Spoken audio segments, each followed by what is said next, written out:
Hello दोस्तों, आप सभी का स्वागत है आपके अपने YouTube चैनल पर। दोस्तों, आज हम पढ़ने वाले हैं संविधान के सर्वश्रेष्ठ 150 प्रश्न जो कि विगत वर्षों में परीक्षाओं में पूछे गए हैं और जो बार बार एग्जाम्स में पूछे ही जाते हैं। तो चलिए शुरू करते हैं। वीडियो को अंत तक जरूर देखें ताकि एग्जाम में आने वाले संविधान का कोई भी क्वेश्चन आपसे छूटे नहीं। तो चलिए देखते हैं आज का पहला प्रश्न। आज का पहला प्रश्न है, आपातकाल के दौरान मौलिक अधिकारों का निलंबन किस संविधान से लिया गया है?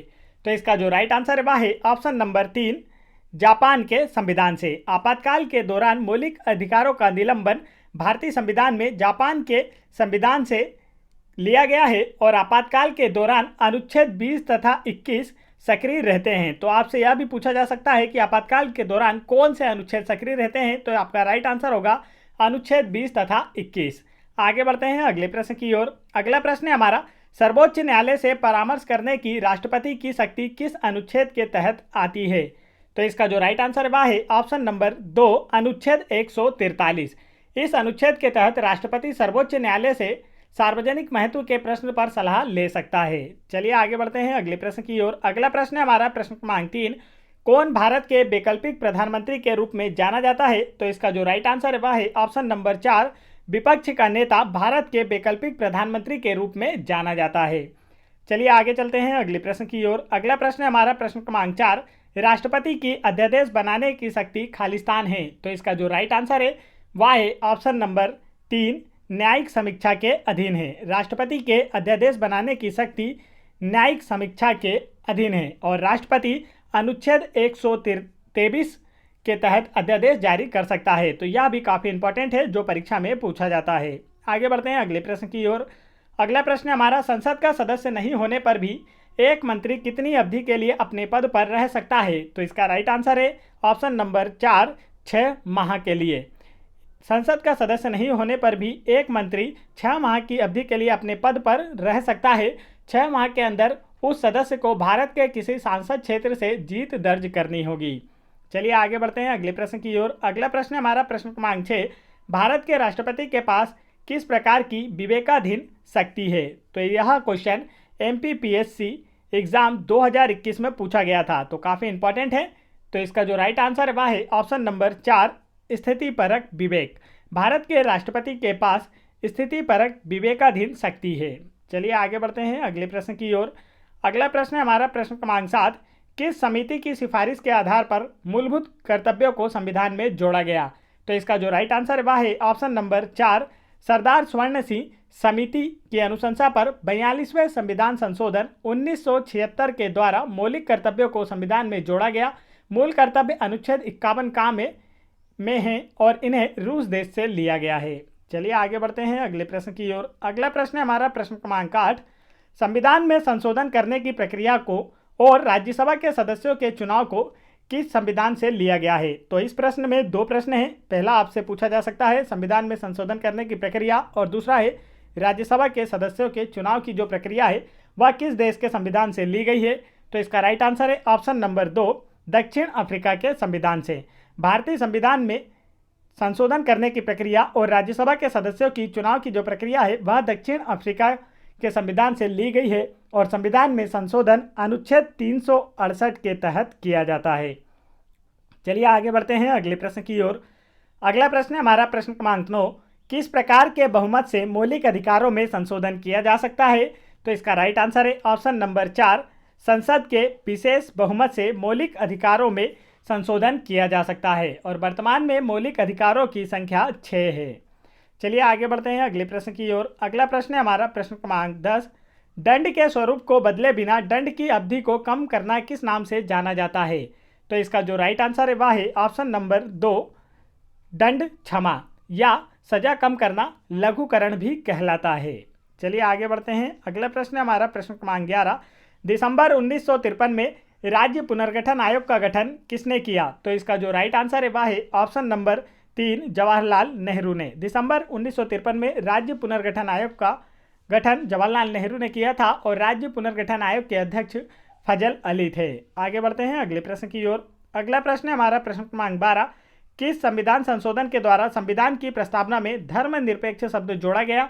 तो इसका राइट आंसर है ऑप्शन नंबर 2, 42वां संविधान संशोधन अधिनियम के द्वारा संविधान की प्रस्तावना में धर्मनिरपेक्ष शब्द जोड़ा गया?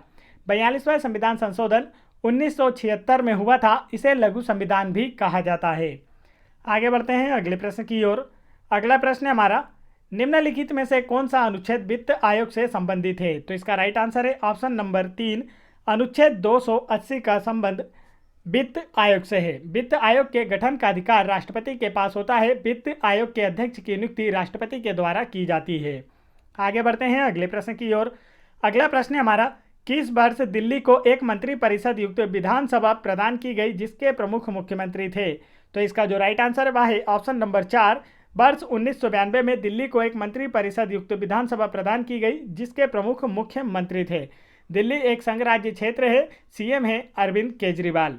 चलिए आगे बढ़ते हैं अगले प्रश्न की ओर। अगला प्रश्न हमारा प्रश्न क्रमांक 15, किस अनुच्छेद के तहत राष्ट्रीय अनुसूचित जाति आयोग की स्थापना का प्रावधान किया गया है? तो इसका राइट आंसर है ऑप्शन नंबर 2, अनुच्छेद 338 के तहत राष्ट्रीय अनुसूचित जाति आयोग की स्थापना का प्रावधान किया गया है। चलिए आगे चलते हैं अगले प्रश्न की ओर। अगला प्रश्न हमारा, भारतीय संविधान के अनुसार राज्यपाल बनने के लिए न्यूनतम आयु कितनी है? तो इसका जो राइट आंसर वह है ऑप्शन नंबर 1, 35 वर्ष। भारतीय संविधान के अनुसार राज्यपाल पद की जो न्यूनतम आयु है वह 35 वर्ष है। राज्यपाल की नियुक्ति अनुच्छेद 155 के तहत राष्ट्रपति के द्वारा की जाती है। आगे बढ़ते हैं अगले प्रश्न की ओर। अगला प्रश्न हमारा, कौन सा अनुच्छेद जम्मू और कश्मीर राज्य पर लागू था? तो इसका जो राइट आंसर वह है ऑप्शन नंबर 2, अनुच्छेद 370 जम्मू और कश्मीर राज्य में लागू था। वर्तमान में इसे समाप्त कर जम्मू कश्मीर को विधानसभा युक्त संघ राज्य क्षेत्र बनाया गया है। इसकी राजधानी है श्रीनगर व जम्मू और उपराज्यपाल हैं मनोज सिन्हा। आगे बढ़ते हैं अगले प्रश्न की ओर। अगला प्रश्न हमारा, छठी अनुसूची के तहत स्वास्थ्य जिलों को गठित और पुनर्गठित करने का अधिकार किसके पास होता है? तो इसका जो राइट आंसर वह है ऑप्शन नंबर 3, राज्यपाल के पास। छठी अनुसूची के तहत स्वास्थ्य जिलों को गठित और पुनर्गठित करने का अधिकार राज्यपाल के पास होता है और किसी राज्य की कार्यपालिका का प्रमुख राज्यपाल होता है। आगे बढ़ते हैं अगले प्रश्न की ओर। अगला प्रश्न हमारा, मौलिक अधिकारों में समानता का अधिकार क्या है? तो इसका जो राइट आंसर है वह है ऑप्शन नंबर 2, कानून के समक्ष सभी लोग समान हैं। समानता का जो अधिकार होता है इसका मतलब होता है कानून के समक्ष सभी लोग समान हैं। अनुच्छेद 14 विधि के समक्ष समानता का अधिकार इससे संबंधित है। आगे बढ़ते हैं अगले प्रश्न की ओर। अगला प्रश्न हमारा प्रश्न क्रमांक 20, किन्हें धार्मिक स्वतंत्रता दी गई है? तो इसका जो राइट आंसर वह है ऑप्शन नंबर 3, सभी भारतीय नागरिकों को धार्मिक स्वतंत्रता दी गई है। भारत एक धर्मनिरपेक्ष गणतंत्र राष्ट्र है। आगे बढ़ते हैं अगले प्रश्न की ओर। अगला प्रश्न है हमारा, राज्य परिषद को और किस नाम से जाना जाता है? तो इसका जो राइट आंसर है वह है ऑप्शन नंबर 2, राज्यों की परिषद। राज्य परिषद को राज्यों की परिषद के नाम से भी जाना जाता है। चलिए आगे बढ़ते हैं दोस्तों अगले प्रश्न की ओर। अगला प्रश्न है हमारा प्रश्न क्रमांक 22, राज्य मानवाधिकार आयोग के अध्यक्ष को कौन हटा सकता है? तो इसका राइट आंसर है ऑप्शन नंबर 1, राष्ट्रपति। राज्य मानवाधिकार आयोग के अध्यक्ष को राष्ट्रपति के द्वारा हटाया जा सकता है और राष्ट्रीय मानवाधिकार आयोग के वर्तमान अध्यक्ष हैं अरुण कुमार मिश्रा। तो इनका नाम भी आपको याद रखना है। तो यहाँ पर आपसे पूछा गया था राज्य मानवाधिकार आयोग को, तो इसका जो राइट आंसर है वह है राज्यपाल। अगर आपसे राष्ट्रीय पूछा जाता है तो आपका आंसर होगा राष्ट्रपति, पर यहाँ आपसे राज्य पूछा गया है तो इसका राइट आंसर है राज्यपाल। चलिए आगे बढ़ते हैं अगले प्रश्न की ओर। अगला प्रश्न हमारा, संसद के संयुक्त सत्र का संचालन अध्यक्ष के अनुपस्थिति रहने पर कौन करता है? तो इसका जो राइट आंसर है दोस्तों वह है ऑप्शन नंबर 1, लोकसभा उपाध्यक्ष। संसद के संयुक्त सत्र का संचालन अध्यक्ष के अनुपस्थित रहने पर लोकसभा उपाध्यक्ष करता है। संसद के संयुक्त बैठक की अध्यक्षता लोकसभा अध्यक्ष करता है। संयुक्त अधिवेशन राष्ट्रपति के द्वारा अनुच्छेद 108 के तहत बुलाया जाता है। आगे बढ़ते हैं अगले प्रश्न की ओर। अगला प्रश्न हमारा, कौन सा अंतर्राज्य परिषद मंत्रालय के अंतर्गत आता है? तो इसका जो राइट आंसर है वह है ऑप्शन नंबर 2, गृह मंत्रालय। चलिए आगे बढ़ते हैं अगले प्रश्न की ओर। अगला प्रश्न है हमारा प्रश्न क्रमांक 25, भारत की आकस्मिक निधि किस अनुच्छेद के तहत आती है? तो इसका जो राइट आंसर है वह है ऑप्शन नंबर 1, अनुच्छेद 267। भारत की आकस्मिक निधि अनुच्छेद 267 के अंतर्गत आती है। चलिए आगे बढ़ते हैं अगले प्रश्न की ओर। अगला प्रश्न हमारा प्रश्न क्रमांक 26, राज्य मानवाधिकार आयोग का अध्यक्ष कौन होता है? तो इसका जो राइट आंसर है वह है ऑप्शन नंबर बी, उच्च न्यायालय के सेवानिवृत्त मुख्य न्यायाधीश राज्य मानवाधिकार आयोग के अध्यक्ष होते हैं उच्च न्यायालय के सेवानिवृत्त मुख्य न्यायाधीश। चलिए आगे बढ़ते हैं अगले प्रश्न की ओर। अगला प्रश्न है हमारा प्रश्न क्रमांक 27। राष्ट्रीय मानवाधिकार आयोग किस वर्ष में स्थापित हुआ? तो इसका राइट आंसर है ऑप्शन नंबर 4, वर्ष 1993 में राष्ट्रीय मानवाधिकार आयोग की स्थापना की गई थी। आगे बढ़ते हैं दोस्तों अगले प्रश्न की ओर। अगला प्रश्न है हमारा प्रश्न क्रमांक 28। भारतीय नियोजन के वास्तुकार के रूप में किसे जाना जाता है? तो इसका राइट आंसर है ऑप्शन नंबर 3, पीसी महालनोबिस को भारतीय नियोजन के वास्तुकार के रूप में जाना जाता है।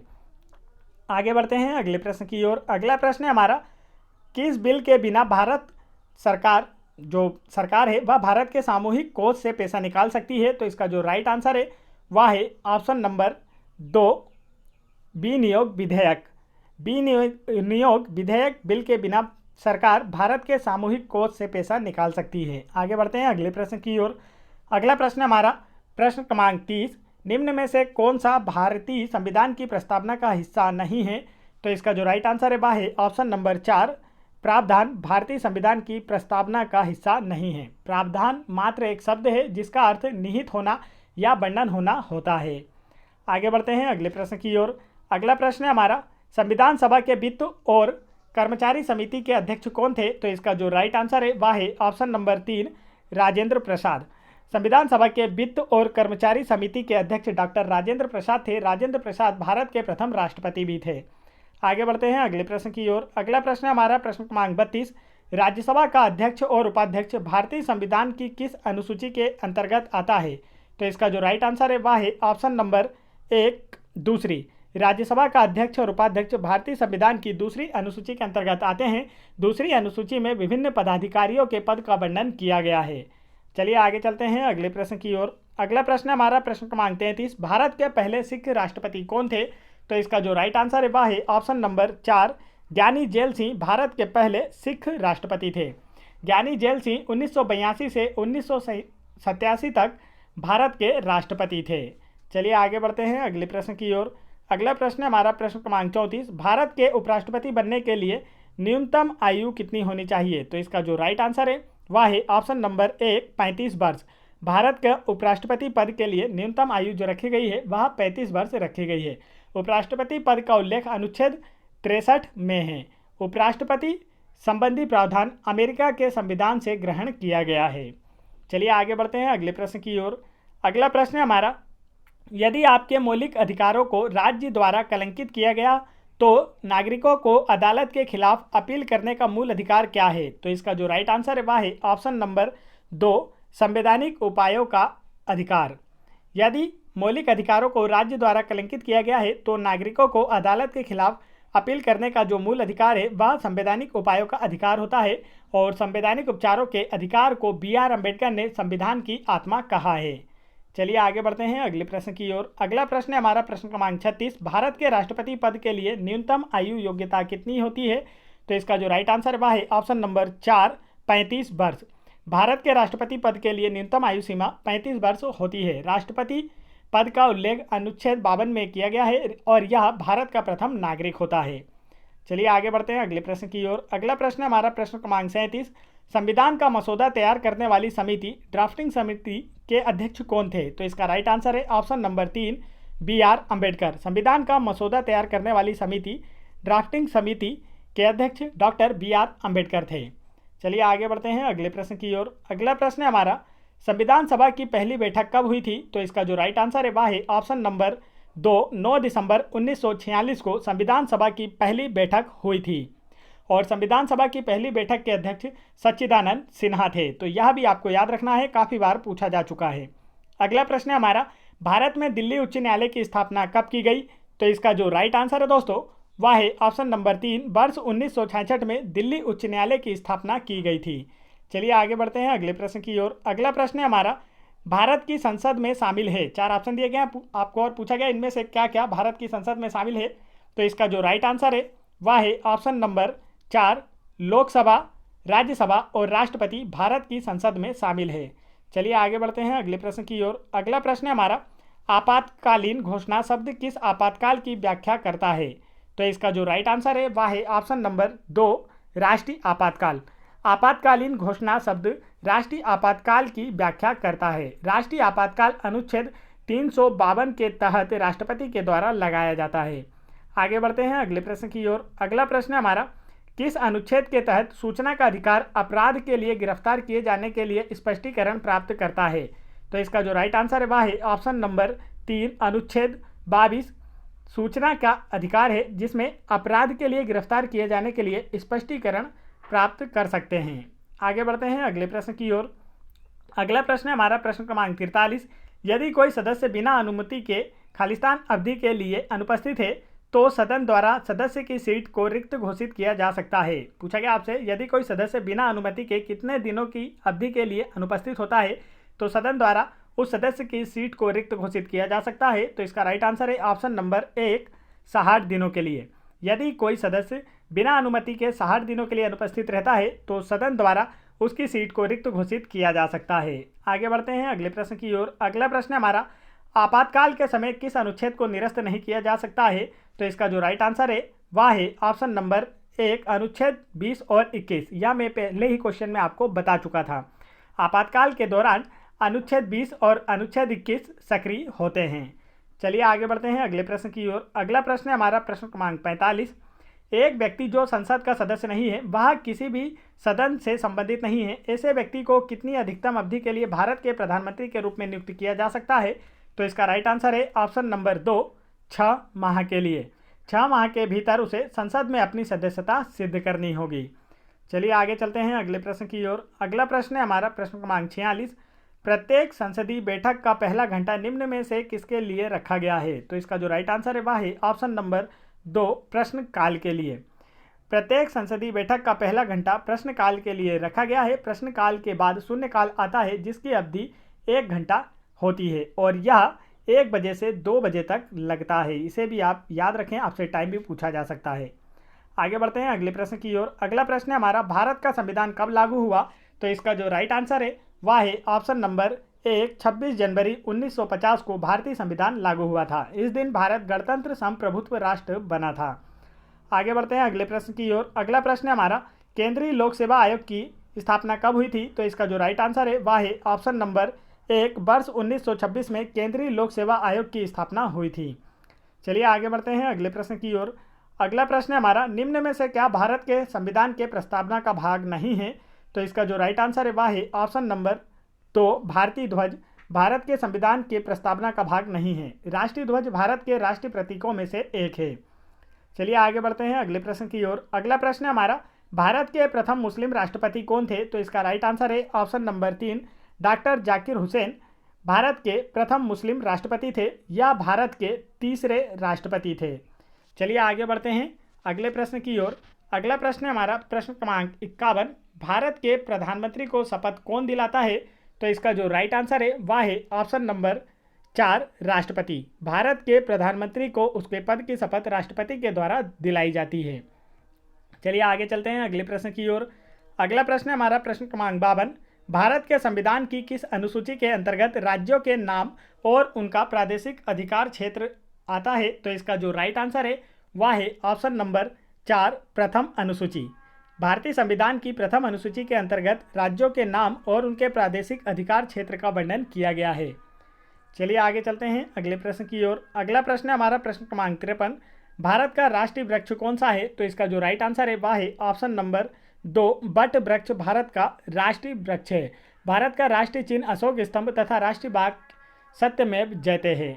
चलिए आगे बढ़ते हैं अगले प्रश्न की ओर। अगला प्रश्न है हमारा, भारत का मार्टिन लूथर किसे कहा जाता है? तो इसका जो राइट आंसर है वह है ऑप्शन नंबर 3, दयानंद सरस्वती को भारत का मार्टिन लूथर कहा जाता है। दयानंद सरस्वती समाज सेवक थे, इन्होंने आर्य समाज की स्थापना की थी। चलिए आगे बढ़ते हैं अगले प्रश्न की ओर। अगला प्रश्न है हमारा, संविधान सभा की ऑर्डर ऑफ बिजनेस समिति के अध्यक्ष कौन थे? तो इसका जो राइट आंसर है दोस्तों वह है ऑप्शन नंबर 3, के.एम. मुंशी संविधान सभा की ऑर्डर ऑफ बिजनेस समिति के अध्यक्ष थे। इनका पूरा नाम कन्हैया लाल मानिक लाल मुंशी था। चलिए आगे बढ़ते हैं दोस्तों। इस वीडियो में मैंने संविधान के सबसे बेस्ट क्वेश्चन लिए हैं जो कि आपको किसी और वीडियो या कहीं भी पुस्तक में आसानी से नज़र नहीं आएंगे। तो वीडियो पसंद आ रहा हो तो वीडियो को लाइक करें और मेरे चैनल को भी जरूर सब्सक्राइब कर लें और इस वीडियो को अपने दोस्तों में भी जरूर शेयर करें। चलिए आगे बढ़ते हैं अगले प्रश्न की ओर।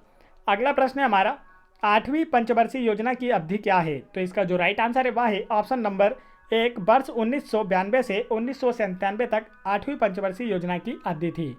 और वर्तमान समय में पंचवर्षीय योजनाओं को समाप्त कर दिया गया है, इसे भी आपको याद रखना है। आगे बढ़ते हैं अगले प्रश्न की ओर। अगला प्रश्न है हमारा, 2011 की जनगणना के अनुसार भारत की साक्षरता दर कितनी है? तो इसका जो राइट आंसर है वह है ऑप्शन नंबर 3, 74%। 2011 की जनगणना के अनुसार भारत की साक्षरता दर या लिटरेसी रेट है 74%। भारत का सर्वाधिक साक्षर जिला जो राज्य है वह है केरल, तथा केरल राज्य जो है वह देश का सर्वाधिक लिंगानुपात वाला राज्य भी है, यह भी आपको याद रखना है। आगे बढ़ते हैं अगले प्रश्न की ओर। अगला प्रश्न है हमारा, भारत का सर्वोच्च न्यायालय कब स्थापित किया गया? तो इसका जो राइट आंसर है दोस्तों वह है ऑप्शन नंबर 2, वर्ष 1950 में भारत का सर्वोच्च न्यायालय स्थापित किया गया था। चलिए आगे बढ़ते हैं अगले प्रश्न की ओर। अगला प्रश्न है हमारा, भारत के राष्ट्रपति पद की शपथ कौन दिलाता है? तो इसका जो राइट आंसर है वह है ऑप्शन नंबर 3, भारत के मुख्य न्यायाधीश भारत के राष्ट्रपति को उनके पद की शपथ दिलाते हैं। आगे बढ़ते हैं अगले प्रश्न की ओर। अगला प्रश्न है हमारा, किस आपातकाल को संवैधानिक आपातकाल कहा जाता है? तो इसका जो राइट आंसर है वह है ऑप्शन नंबर 2, राज्य के आपातकाल को संवैधानिक आपातकाल कहा जाता है। राष्ट्रपति शासन को राज्य आपातकाल या संवैधानिक आपातकाल के नाम से जाना जाता है। आगे बढ़ते हैं अगले प्रश्न की ओर। अगला प्रश्न है हमारा, बहिष्कृत हितकारिणी सभा की स्थापना किसने की थी? तो इसका जो राइट आंसर है वह है ऑप्शन नंबर 4, BR अम्बेडकर ने बहिष्कृत हितकारिणी सभा की स्थापना की थी। BR अम्बेडकर को संविधान का जनक भी कहा जाता है। आगे बढ़ते हैं अगले प्रश्न की ओर। अगला प्रश्न है हमारा, दल बदल विरोधी कानून के आधार पर राज्यसभा के मामलों में अयोग्यता का निर्णय कौन करता है? तो इसका राइट आंसर है ऑप्शन नंबर 4, अध्यक्ष। दल बदल विरोधी कानून के आधार पर राज्यसभा के मामलों में अयोग्यता का निर्णय अध्यक्ष के द्वारा किया जाता है। दल बदल का उल्लेख संविधान की 10वीं अनुसूची में किया गया है, तो यह भी काफ़ी पूछा जाता है, इसे भी आप याद रखें। अगला प्रश्न हमारा प्रश्न क्रमांक 63, राष्ट्रपति द्वारा तैयार किया गया अध्यादेश निम्न पर आधारित होता है? तो इसका राइट आंसर है ऑप्शन नंबर 1, मंत्रिपरिषद की सलाह पर आधारित होता है। राष्ट्रपति के द्वारा जो अध्यादेश तैयार किया जाता है वह मंत्रिपरिषद की सलाह पर आधारित होता है और राष्ट्रपति अनुच्छेद 123 के तहत अध्यादेश जारी कर सकता है, यह भी आपको याद रखना है, और जिसे 2 माह के अंदर संसद के अनुमोदन की आवश्यकता होती है। आगे बढ़ते हैं अगले प्रश्न की ओर। अगला प्रश्न है हमारा, अंतर्राज्यीय नदी जल विवाद अधिनियम किस अनुच्छेद के तहत आता है? तो इसका जो राइट आंसर है वह है ऑप्शन नंबर 2, अनुच्छेद 262 के तहत अंतर्राज्यीय नदी जल विवाद अधिनियम आता है। इसकी स्थापना केंद्र राज्यों के बीच समन्वय स्थापित करने के लिए की गई थी। चलिए आगे बढ़ते हैं अगले प्रश्न की ओर। अगला प्रश्न है हमारा, अंतर्राज्यीय मंत्रिपरिषद की स्थापना कौन कर सकता है? तो इसका राइट आंसर है ऑप्शन नंबर 4, राष्ट्रपति अंतर्राज्यीय मंत्रिपरिषद की स्थापना कर सकते हैं।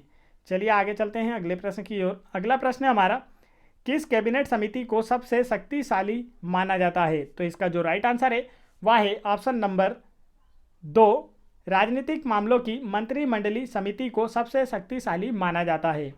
आगे बढ़ते हैं अगले प्रश्न की ओर। अगला प्रश्न है हमारा, राज्यसभा के सदस्य के पद की अवधि कितनी होती है?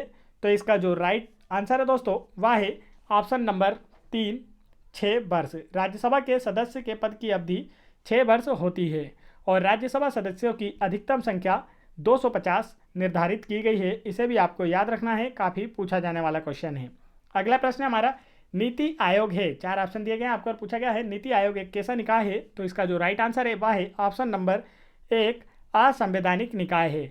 नीति आयोग का अध्यक्ष प्रधानमंत्री होता है। यह भारत के थिंक टैंक के रूप में कार्य करता है। नीति का जो फुल फॉर्म होता है वह होता है, आपको याद रखना है, काफ़ी पूछा जाता है, national institution for transforming India.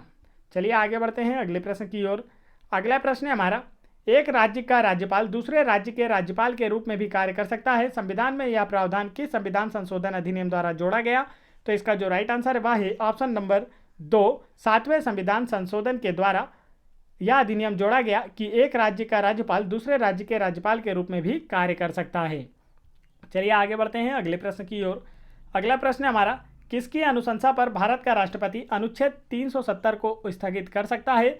तो इसका जो राइट आंसर है वह है ऑप्शन नंबर 4, राज्य की विधानसभा की अनुशंसा पर भारत का राष्ट्रपति अनुच्छेद 370 को स्थगित कर सकता है और वर्तमान में अनुच्छेद 370 को समाप्त कर दिया गया है। और जम्मू कश्मीर से 2 संघ राज्य क्षेत्र जम्मू कश्मीर व लद्दाख बनाए गए हैं। चलिए आगे बढ़ते हैं अगले प्रश्न की ओर। अगला प्रश्न है हमारा, नियंत्रक एवं महालेखा परीक्षक के कार्यकाल की स्थापना संविधान के किस अनुच्छेद के अंतर्गत की जाती है? तो इसका जो राइट आंसर है वह है ऑप्शन नंबर 1 अनुच्छेद 148। नियंत्रक एवं महालेखा परीक्षक के कार्यालय की स्थापना संविधान के अनुच्छेद 148 के अंतर्गत की जाती है। वर्तमान में भारत के सीएजी गिरीश चंद्र मुर्मू हैं और सीएजी अर्थात नियंत्रक एवं महालेखा परीक्षक की नियुक्ति राष्ट्रपति के द्वारा की जाती है।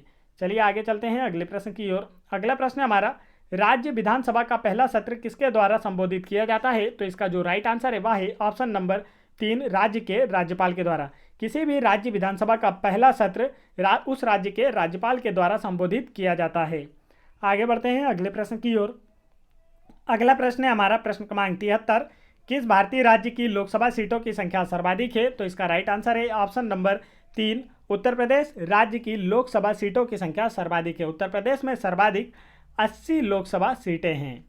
चलिए आगे बढ़ते हैं अगले प्रश्न की ओर। अगला प्रश्न है हमारा, 2011 की जनगणना के अनुसार भारत के किस राज्य में लिंगानुपात सबसे कम है? तो इसका जो राइट आंसर है वह है ऑप्शन नंबर 2 हरियाणा राज्य में 2011 की जनगणना के अनुसार लिंगानुपात सबसे कम है।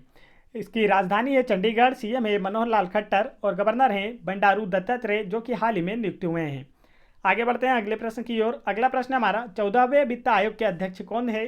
तो इसका जो राइट आंसर है वह है ऑप्शन नंबर 1 वाई रेड्डी 14वें वित्त आयोग के अध्यक्ष थे और वर्तमान में 15वें वित्त आयोग के अध्यक्ष हैं एन.के. सिंह। वित्त आयोग का गठन राष्ट्रपति के द्वारा किया जाता है और वित्त आयोग का वर्णन अनुच्छेद 280 में किया गया है।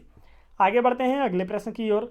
अगला प्रश्न है हमारा, केंद्रीय सतर्कता आयोग के सदस्यों का कार्यकाल कितना होता है? तो इसका जो राइट आंसर है वह है ऑप्शन नंबर 4 वर्ष का। केंद्रीय सतर्कता आयोग के सदस्यों का कार्यकाल 4 वर्षों का होता है। आगे बढ़ते हैं दोस्तों अगले प्रश्न की ओर।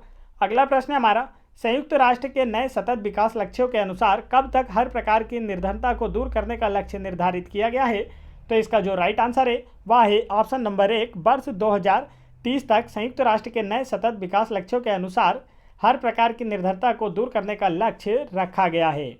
आगे बढ़ते हैं अगले प्रश्न की ओर। अगला प्रश्न है हमारा, राष्ट्रीय मानवाधिकार आयोग किस मंत्रालय के अंतर्गत आता है? तो इसका जो राइट आंसर है वह है ऑप्शन नंबर 4 गृह मंत्रालय। राष्ट्रीय मानवाधिकार आयोग गृह मंत्रालय के अंतर्गत आता है। चलिए आगे बढ़ते हैं अगले प्रश्न की ओर। अगला प्रश्न है हमारा प्रश्न क्रमांक 79, भारत की संविधान सभा की यूनियन पावर समिति की अध्यक्षता किसने की थी? तो इसका जो राइट आंसर है वह है ऑप्शन नंबर 3 जवाहरलाल नेहरू। भारत की संविधान सभा की यूनियन पावर समिति या संघ संविधान समिति की अध्यक्षता जवाहरलाल नेहरू ने की थी। आगे चलते हैं अगले प्रश्न की ओर। अगला प्रश्न है हमारा, जनगणना 2011 के अनुसार भारत का सर्वाधिक जनसंख्या वाला राज्य कौन सा है? तो इसका राइट आंसर है ऑप्शन नंबर 3 उत्तर प्रदेश। वर्ष 2011 की जनगणना के अनुसार भारत का सर्वाधिक जनसंख्या वाला राज्य था। उत्तर प्रदेश की राजधानी लखनऊ और सीएम थे योगी आदित्यनाथ जो कि वर्तमान में भी हैं। आगे बढ़ते हैं अगले प्रश्न की ओर। अगला प्रश्न है हमारा, अंडमान और निकोबार समूह किस उच्च न्यायालय के अधिकार क्षेत्र में आता है? तो इसका जो राइट आंसर दोस्तों वह है ऑप्शन नंबर 2 कलकत्ता उच्च न्यायालय। अंडमान और निकोबार द्वीप समूह कलकत्ता उच्च न्यायालय के अंतर्गत आता है। चलिए आगे चलते हैं अगले प्रश्न की ओर। अगला प्रश्न है हमारा, लक्षद्वीप किस उच्च न्यायालय के अधिकार क्षेत्र में आता है? तो इसका जो राइट आंसर है वह है ऑप्शन नंबर 4 केरल उच्च न्यायालय। लक्षद्वीप केरल उच्च न्यायालय के अधिकार क्षेत्र के अंतर्गत आता है। चलिए आगे बढ़ते हैं। और केरल उच्च न्यायालय के हाईकोर्ट के जो मुख्य न्यायाधीश हैं वर्तमान में वह हैं एस मणिकुमार, तो इनका नाम भी आपको याद रखना है। अगला प्रश्न है हमारा, नीति आयोग कब अस्तित्व में आया? तो इसका जो राइट आंसर है वह है ऑप्शन नंबर 1 जनवरी 2015 को नीति आयोग अस्तित्व में आया। नीति आयोग को भारत के थिंक टैंक के रूप में जाना जाता है और नीति आयोग का जो अध्यक्ष होता है वह प्रधानमंत्री होता है। आगे बढ़ते हैं अगले प्रश्न की ओर। अगला प्रश्न है हमारा, 1953 में गठित राज्य पुनर्गठन आयोग का अध्यक्ष कौन था? तो इसका जो राइट आंसर है दोस्तों वह है ऑप्शन नंबर 4 फजल अली 1953 में गठित राज्य पुनर्गठन आयोग के अध्यक्ष थे। राज्य पुनर्गठन आयोग का गठन प्रधानमंत्री जवाहरलाल नेहरू के द्वारा किया गया था। आगे बढ़ते हैं अगले प्रश्न की ओर। अगला प्रश्न है हमारा प्रश्न क्रमांक 85, किस संविधान संशोधन के द्वारा संविधान में धर्मनिरपेक्ष शब्द जोड़ा गया था? तो इसका राइट आंसर है ऑप्शन नंबर 2 42वां संविधान संशोधन के द्वारा संविधान में धर्मनिरपेक्ष शब्द जोड़ा गया था। 42वां संविधान संशोधन वर्ष 1976 में हुआ था। इसे लघु संविधान भी कहा जाता है। आगे बढ़ते हैं अगले प्रश्न की ओर। अगला प्रश्न है हमारा, कौन सा अनुच्छेद वित्त आयोग से संबंधित है? तो इसका जो राइट आंसर है वह है ऑप्शन नंबर 1, अनुच्छेद 280 का संबंध वित्त आयोग से है। वित्त आयोग का गठन राष्ट्रपति द्वारा किया जाता है। आगे बढ़ते हैं अगले प्रश्न की ओर। अगला प्रश्न हमारा, भारत में सार्वजनिक लोक लेखा समिति का गठन कब हुआ था? तो इसका जो राइट आंसर है वह है ऑप्शन नंबर 3, वर्ष 1921 में सार्वजनिक लोक लेखा समिति का गठन हुआ था। लोक लेखा समिति में सदस्यों की संख्या 22 होती है। तो यह भी पूछा जाता है, इसे भी आपको याद रखना है। आगे बढ़ते हैं अगले प्रश्न की ओर। अगला प्रश्न हमारा, संविधान के अनुसार लोकसभा में कितने सदस्य होते हैं? तो इसका जो राइट आंसर है दोस्तों वह है ऑप्शन नंबर 2, 552। लोकसभा में जो अधिकतम सीट रखी गई हैं वह 552 रखी गई हैं और वर्तमान में 545 सीटों पर सदस्य नियुक्त हैं। और लोकसभा में राष्ट्रपति द्वारा मनोनीत सदस्यों की जो संख्या होती है वह 2 होती है। इसे भी आपको याद रखना है। आगे बढ़ते हैं अगले प्रश्न की ओर। अगला प्रश्न हमारा, प्रारंभ में सर्वोच्च न्यायालय के निर्धारित जजों की संख्या कितनी थी? तो इसका जो राइट आंसर है वह है ऑप्शन नंबर 3, 8। प्रारंभ में सर्वोच्च न्यायालय के निर्धारित जजों की संख्या 8 थी और वर्तमान में सर्वोच्च न्यायालय की न्यायाधीशों की जो संख्या है वह बढ़कर 34 हो गई है। तो इसे भी आपको याद रखना है, यह भी पूछा जा सकता है। आगे बढ़ते हैं अगले प्रश्न की ओर।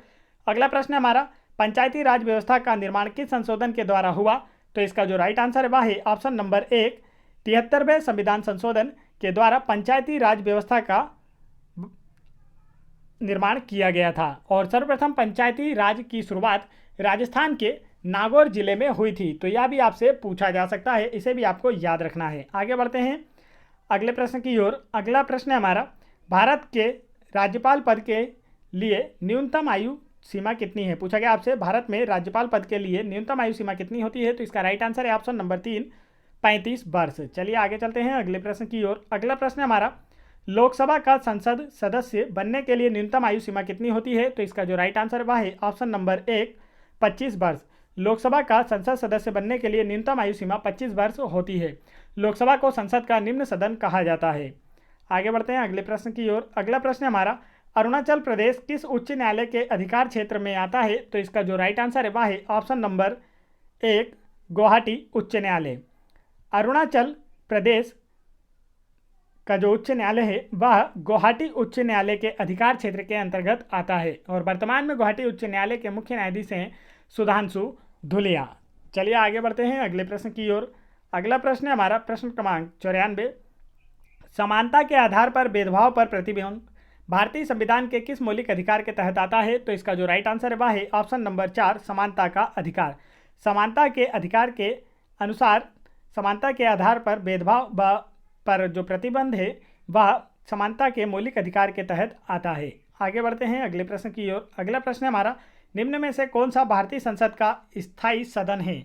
तो इसका जो राइट आंसर है दोस्तों वह है ऑप्शन नंबर 4, राज्यसभा भारतीय संसद का स्थायी सदन है और इसे संसद का उच्च सदन भी कहा जाता है, यह भी आपको याद रखना है। आगे बढ़ते हैं अगले प्रश्न की ओर। अगला प्रश्न हमारा, भारत के मुख्य चुनाव आयुक्त की नियुक्ति कौन करता है? तो इसका राइट आंसर है ऑप्शन नंबर 1, भारत का राष्ट्रपति भारत के मुख्य चुनाव आयुक्त की नियुक्ति करता है और वर्तमान में भारत के जो मुख्य चुनाव आयुक्त हैं वह राजीव कुमार हैं। आगे बढ़ते हैं अगले प्रश्न की ओर। अगला प्रश्न है हमारा, निम्न में से कौन सी भाषा सभी यूरोपीय भाषा की जननी है? तो इसका जो राइट आंसर है वह है ऑप्शन नंबर 2, संस्कृत भाषा सभी यूरोपीय भाषाओं की जननी है। और यहाँ जो पिछले क्वेश्चन था दोस्तों, इसमें वर्तमान में जो मुख्य चुनाव आयुक्त हैं वह सुशील चंद्रा हैं, तो आपको यह याद करना है। आगे बढ़ते हैं अगले प्रश्न की ओर। अगला प्रश्न है हमारा प्रश्न क्रमांक 98, अनुदानों की मांग के लिए मतदान किया जाता है? तो इसका जो राइट आंसर है वह है ऑप्शन नंबर 2, केवल लोकसभा द्वारा। अनुदानों की मांग के लिए मतदान केवल लोकसभा द्वारा किया जाता है। आगे बढ़ते हैं अगले प्रश्न की ओर। अगला प्रश्न है हमारा, पुलिस, कृषि और सिंचाई भारतीय संविधान की किस सूची से संबंधित हैं? तो इसका जो राइट आंसर है वह है ऑप्शन नंबर 4, राज्य सूची। पुलिस, कृषि और सिंचाई भारतीय संविधान की राज्य सूची से संबंधित है। राज्य सूची का उल्लेख संविधान की 7वीं अनुसूची में किया गया है। आगे बढ़ते हैं अगले प्रश्न की ओर। अगला प्रश्न है हमारा, अप्रत्याशित स्थितियों में राष्ट्रपति द्वारा उपयोग किया जाने वाला फंड कौन सा है? तो इसका जो राइट आंसर है वह है ऑप्शन नंबर एक, भारत की आकस्मिक निधि। अप्रत्याशित स्थितियों में राष्ट्रपति द्वारा उपयोग किया जाने वाला जो फंड है वह है भारत की आकस्मिक निधि। और भारत की आकस्मिक निधि का वर्णन अनुच्छेद 267 में किया गया है, यह हम ऊपर पढ़ चुके हैं। आगे बढ़ते हैं अगले प्रश्न की ओर। दोस्तों, यदि आप लोगों को वीडियो पसंद आ रहा हो तो वीडियो को एक लाइक जरूर करें। और यदि आप लोगों को MP police constable exam 2016-2017, MP SI exam 2016-2017, RRB group D exam 2018, NTPC exam 2021 और एमपी सरकार की अन्य किसी एग्जाम्स की प्रीवियस ईयर्स क्वेश्चंस की वीडियो देखना है तो आप उन्हें मेरे चैनल की प्लेलिस्ट में जाकर वहां से देख सकते हैं। और आप एमपी पुलिस कांस्टेबल एग्जाम 2021 की तैयारी के लिए मॉडल सेट पेपर और एसएससी जीडी कांस्टेबल एग्जाम 2021 की तैयारी के लिए मॉडल सेट पेपर भी मेरे चैनल की प्लेलिस्ट में जाकर वहां से देख सकते हैं। तो चलिए आगे बढ़ते हैं अगले प्रश्न की ओर। अगला प्रश्न है हमारा, सर्वोच्च न्यायालय की स्थापना और संगठन से संबंधित प्रावधान भारतीय संविधान के किस अनुच्छेद के अंतर्गत किए गए हैं? तो इसका जो राइट आंसर है वह है ऑप्शन नंबर 1, अनुच्छेद 124। सर्वोच्च न्यायालय की स्थापना और संगठन से संबंधित प्रावधान भारतीय संविधान के अनुच्छेद 124 के अंतर्गत किए गए हैं। और वर्तमान में सर्वोच्च न्यायालय के मुख्य न्यायाधीश हैं एन.बी. रमन्ना। आगे बढ़ते हैं अगले प्रश्न की ओर। अगला प्रश्न हमारा, एक स्वायत्त निकाय के रूप में भारतीय संसदीय समूह का गठन किस वर्ष में किया गया? तो इसका जो राइट आंसर है वह है ऑप्शन नंबर 3, वर्ष 1949 में।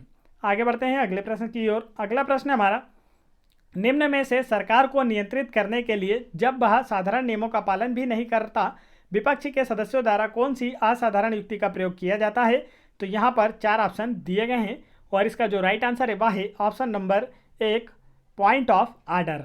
चलिए आगे चलते हैं अगले प्रश्न की ओर। अगला प्रश्न हमारा, प्रधानमंत्री रोजगार योजना की शुरुआत कब हुई? तो इसका जो राइट आंसर है वह है ऑप्शन नंबर 1, वर्ष 1993 में प्रधानमंत्री रोजगार योजना की शुरुआत हुई थी। इसके अंतर्गत ग्रामीण नागरिकों को 100 दिन का रोजगार दिया जाता है। चलिए आगे चलते हैं अगले प्रश्न की ओर। अगला प्रश्न है हमारा, जनहित याचिका की अवधारणा कहाँ से उत्पन्न हुई? तो इसका जो राइट आंसर है वह है option number 2, United state of America से जनहित याचिका की अवधारणा उत्पन्न हुई थी। चलिए आगे चलते हैं अगले प्रश्न की ओर। अगला प्रश्न है हमारा प्रश्न क्रमांक 106, संविधान के अनुसार राज्यसभा में सदस्यों की संख्या कितनी होती है? तो इसका जो राइट आंसर है वह है ऑप्शन नंबर 1, 250। संविधान के अनुसार राज्यसभा में सदस्यों की अधिकतम संख्या 250 होती है और राज्यसभा में राष्ट्रपति द्वारा मनोनीत सदस्यों की संख्या 12 होती है। तो यह भी काफ़ी पूछा जाता है, इसे भी आपको याद रखना है। आगे बढ़ते हैं अगले प्रश्न की ओर। अगला प्रश्न हमारा, भारत के चुनाव आयोग की स्थापना कब हुई थी? तो इसका जो राइट आंसर है वह है ऑप्शन नंबर 2, वर्ष 1950 में भारत के चुनाव आयोग की स्थापना हुई थी। भारत के प्रथम मुख्य निर्वाचन आयुक्त सुकुमार सेन थे। चलिए आगे बढ़ते हैं अगले प्रश्न की ओर। अगला प्रश्न हमारा, लोकसभा को किस रूप में भी जाना जाता है? तो इसका जो राइट आंसर है वह है ऑप्शन नंबर 2, जनता का सदन। लोकसभा को जनता का सदन या संसद के निम्न सदन के रूप में भी जाना जाता है। आगे बढ़ते हैं अगले प्रश्न की ओर। अगला प्रश्न हमारा, राज्यसभा का सदस्य बनने के लिए न्यूनतम आयु सीमा कितनी है? तो इसका जो राइट आंसर है वह है ऑप्शन नंबर 2, 30 वर्ष। राज्यसभा का सदस्य बनने के लिए न्यूनतम आयु सीमा 30 वर्ष होनी चाहिए।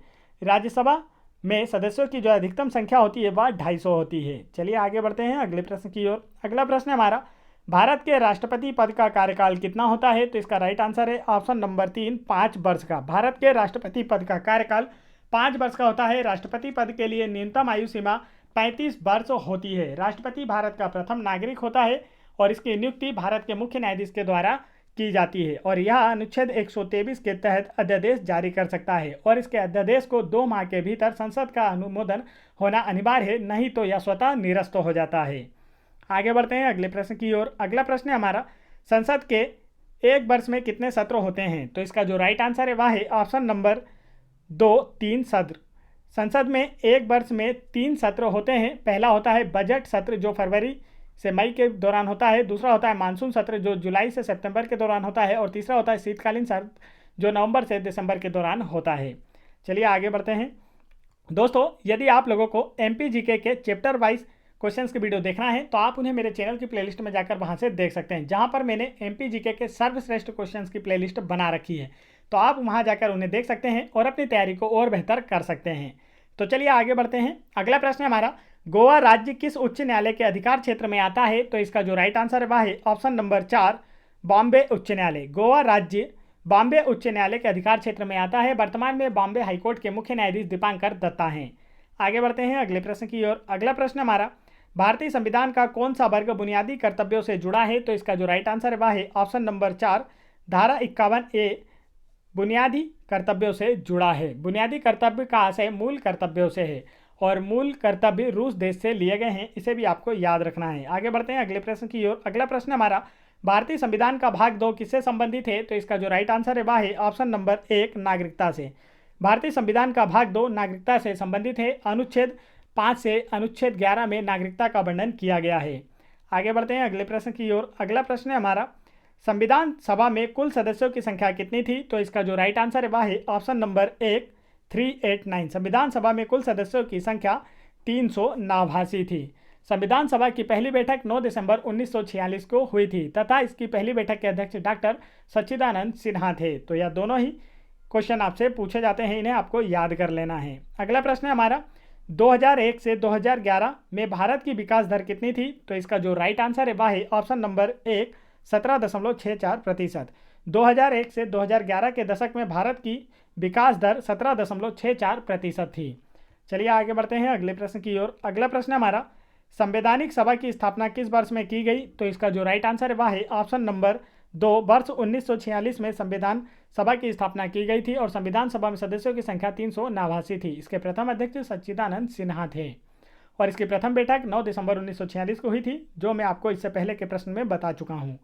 अगला प्रश्न है हमारा, किसी राज्य के पदासीन राज्यपाल की उसके कार्यकाल के दौरान मृत्यु होने पर उस राज्य में उसके पद के निर्वहन के लिए किसे नियुक्त किया जाता है? तो इसका जो राइट आंसर है वह आपको चुनना है दिए गए ऑप्शनों में से।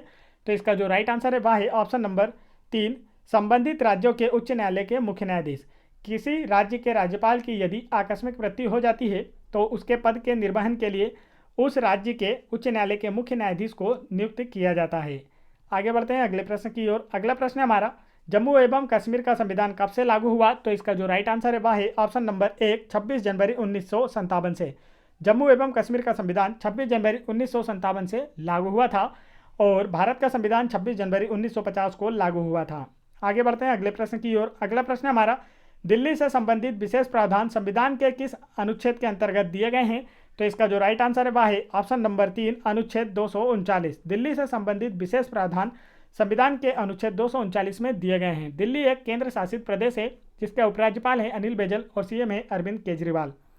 आगे बढ़ते हैं अगले प्रश्न की ओर।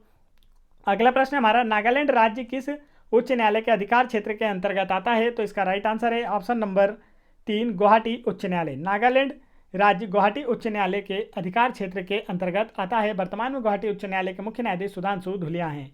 आगे बढ़ते हैं अगले प्रश्न की ओर। अगला प्रश्न हमारा, राज्य विश्वविद्यालयों का चांसलर कौन होता है? तो इसका जो राइट आंसर है वह है ऑप्शन नंबर 2, उस राज्य के राज्यपाल। किसी भी विश्वविद्यालय के चांसलर, किसी भी राज्य में जो विश्वविद्यालय होते हैं उन सभी का जो चांसलर होता है उस राज्य का राज्यपाल होता है। चलिए आगे बढ़ते हैं अगले प्रश्न की ओर। अगला प्रश्न हमारा, अनुसूचित क्षेत्रों में प्रशासन का विशेष उत्तरदायित्व किसके पास होता है? तो इसका जो राइट आंसर है वह है ऑप्शन नंबर 3, राज्यपाल। अनुसूचित क्षेत्रों में प्रशासन का विशेष उत्तरदायित्व राज्यपाल के पास होता है। आगे बढ़ते हैं अगले प्रश्न की ओर। अगला प्रश्न हमारा, दिल्ली विधानसभा के पास किस क्षेत्र में कानून बनाने का अधिकार है? तो इसका जो राइट आंसर है वह है ऑप्शन नंबर 1, स्वास्थ्य। दिल्ली विधानसभा के पास स्वास्थ्य संबंधी क्षेत्र में कानून बनाने का अधिकार है। दिल्ली के सीएम है अरविंद केजरीवाल। आगे बढ़ते हैं अगले प्रश्न की ओर। अगला प्रश्न हमारा, केंद्र और राज्य के संबंधों के निर्धारण के लिए बनाए गए प्रथम 3 सदस्यीय आयोग की अध्यक्षता किसने की? तो इसका जो राइट आंसर है वह है ऑप्शन नंबर 4, RS सरकारिया ने। चलिए आगे चलते हैं अगले प्रश्न की ओर। अगला प्रश्न हमारा, वर्तमान में भारतीय संविधान में कितनी भाषाएं शामिल है? तो इसका जो राइट आंसर है वह है ऑप्शन नंबर 3, 22। वर्तमान में भारतीय संविधान में 22 भाषाएं शामिल हैं। 22 भाषाओं का उल्लेख संविधान की 8वीं अनुसूची में किया गया है, तो यह भी आपको याद रखना है। आगे चलते हैं अगले प्रश्न की ओर। अगला प्रश्न हमारा, लद्दाख केंद्र शासित प्रदेश किस उच्च न्यायालय के अधिकार क्षेत्र के अंतर्गत आता है? तो इसका राइट आंसर है ऑप्शन नंबर 4, जम्मू कश्मीर उच्च न्यायालय। लद्दाख केंद्र शासित प्रदेश जम्मू कश्मीर उच्च न्यायालय के अधिकार क्षेत्र के अंतर्गत आता है। वर्तमान में जम्मू कश्मीर हाईकोर्ट के मुख्य न्यायाधीश पंकज मित्तल हैं। आगे बढ़ते हैं अगले प्रश्न की ओर। अगला प्रश्न हमारा, सबसे नवीनतम लिखित संविधान किस देश का है? तो इसका जो राइट आंसर है वह है ऑप्शन नंबर 2, नेपाल का। सबसे नवीनतम लिखित संविधान नेपाल देश का है जो 2015 में लागू हुआ था। नेपाल की राजधानी है काठमांडू। प्रधानमंत्री केपी शर्मा ओली और राष्ट्रपति हैं विद्या देवी भंडारी। आगे बढ़ते हैं अगले प्रश्न की ओर। अगला प्रश्न हमारा, भारत ने अपना प्रथम स्वाधीनता दिवस कब मनाया था? तो इसका जो राइट आंसर है वह है ऑप्शन नंबर 4, 26 जनवरी 1930 को भारत ने अपना प्रथम स्वाधीनता दिवस मनाया था।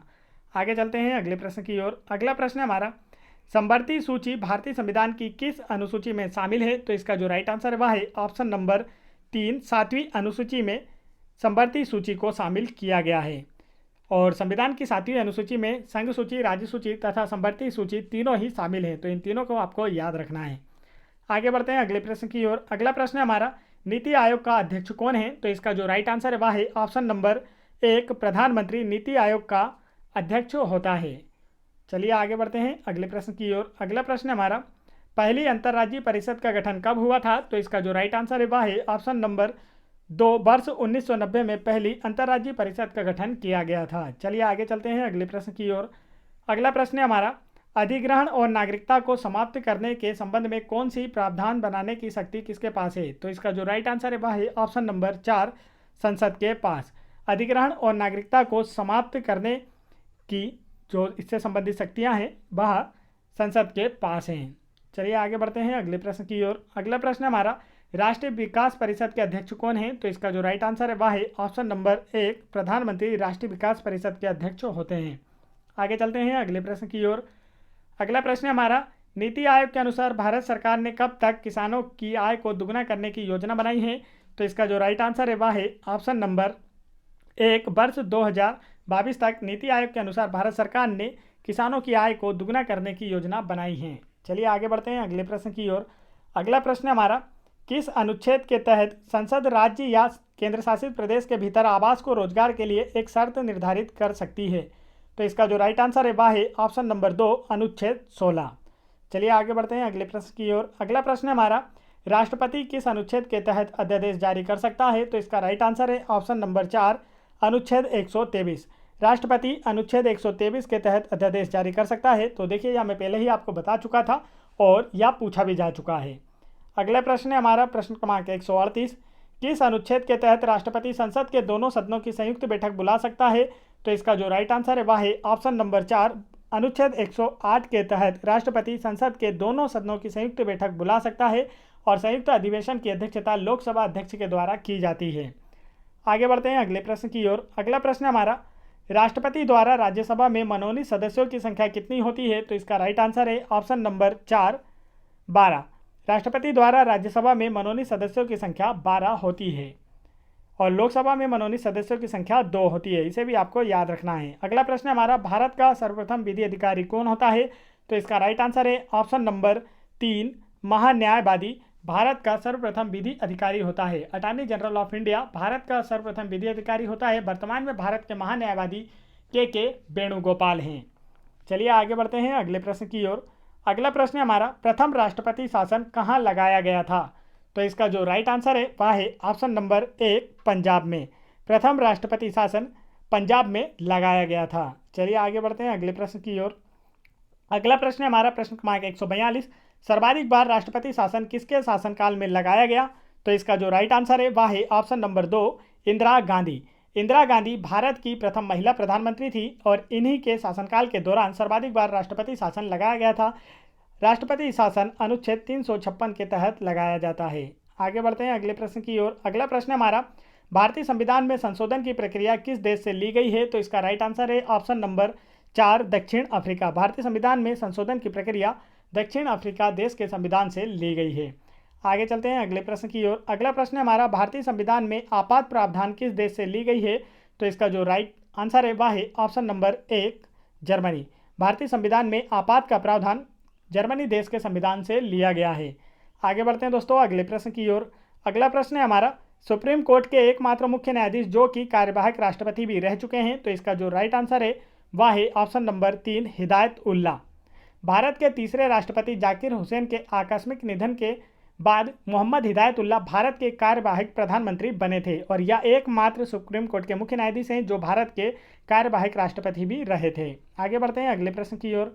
अगला प्रश्न है हमारा, भारतीय संविधान में मौलिक कर्तव्य का प्रावधान किस देश से लिया गया है? तो इसका जो राइट आंसर है वह है ऑप्शन नंबर 2, रूस देश से भारतीय संविधान में मौलिक कर्तव्यों को लिया गया है। आगे चलते हैं अगले प्रश्न की ओर। अगला प्रश्न है हमारा, भारत में निर्विरोध चुने जाने वाले राष्ट्रपति कौन थे? तो इसका जो राइट आंसर है वह है ऑप्शन नंबर 4, नीलम संजीव रेड्डी भारत में निर्विरोध चुने जाने वाले राष्ट्रपति थे। चलिए आगे बढ़ते हैं अगले प्रश्न की ओर। अगला प्रश्न है हमारा, किस विधेयक को राज्यसभा में पेश नहीं किया जा सकता है? तो इसका जो राइट आंसर है वह है ऑप्शन नंबर 2, धन विधेयक को राज्यसभा में पेश नहीं किया जाता है, धन विधेयक लोकसभा में पेश किया जाता है। और कोई विधेयक धन विधेयक है या नहीं, इसका निर्णय लोकसभा अध्यक्ष के द्वारा किया जाता है। आगे बढ़ते हैं अगले प्रश्न की ओर। अगला प्रश्न हमारा, लोकसभा में 2 बैठकों के बीच कितने से ज़्यादा अंतर नहीं होना चाहिए? तो इसका जो राइट आंसर है वह है ऑप्शन नंबर 3, 6 माह। लोकसभा की 2 बैठकों के बीच 6 माह से ज़्यादा अधिक अंतर नहीं होना चाहिए। आगे बढ़ते हैं अगले प्रश्न की ओर। अगला प्रश्न हमारा, प्राक्कलन समिति में कितने सदस्य होते हैं? तो इसका राइट आंसर है ऑप्शन नंबर 4, 30। प्राक्कलन समिति में 30 सदस्य होते हैं और इसका जो कार्यकाल होता है प्राक्कलन समिति का वह 1 वर्ष का होता है। चलिए आगे बढ़ते हैं। दोस्तों यहाँ पर मैंने आप लोगों के लिए क्विज रखी हुई है जिसका आंसर आप लोगों को मुझे कमेंट करके बताना है। आज की क्विज है, भारत के नियंत्रक एवं महालेखा परीक्षक की नियुक्ति कौन करता है? तो इसका जो राइट आंसर है वह आप लोग मुझे कमेंट करके जरूर बताएं। वीडियो पसंद आया हो तो वीडियो को एक लाइक जरूर करें और मेरे चैनल को भी जरूर सब्सक्राइब कर लें और बेल आइकन के बटन जरूर दबा लें ताकि ऐसे इंपॉर्टेंट एजुकेशनल वीडियो के नोटिफिकेशन आप तक आसानी से पहुंचते रहें। जय हिंद दोस्तों।